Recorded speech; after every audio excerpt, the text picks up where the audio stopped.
We are here on a climbing hill at our test site where we are recreating extreme situations in which we test the all-wheel drive. Having already carried out the tuning, defined the locking values and done the road testing with regards to handling, we also need to check whether the part also holds up in extreme customer situations. We take the vehicle with the most powerful engine variant, the greatest output and the most torque.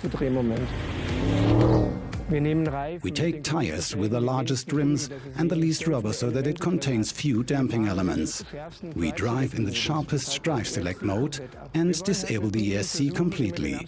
Put simply, we always want to cover the absolute worst case scenario in our testing. Therefore, first we measure the weight including the driver and then we load the car up to the permissible gross vehicle weight.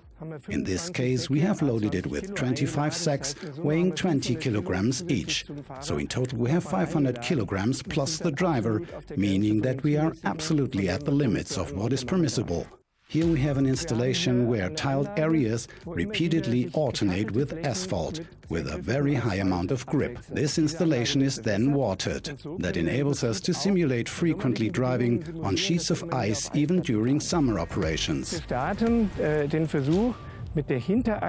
We start the test with the rear axle on tiles and the front axle on rough asphalt. And then we perform launch control drives in order to subject the rear axle to the maximum load.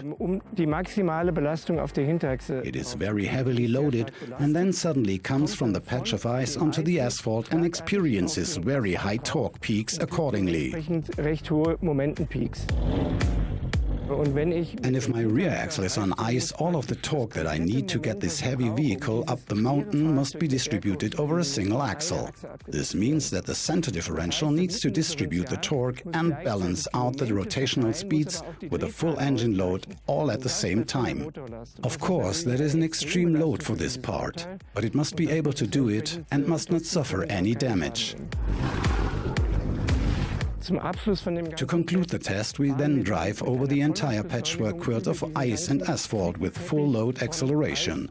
That results in very heavy impacts throughout the powertrain. But no damage is permissible there either.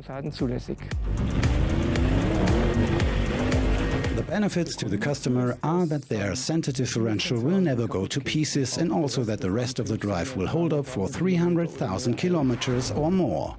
The claims for damage from the field are virtually zero and also show that we are right to take this approach. It is simply important to test the parts in extreme situations to ensure that they will also last forever.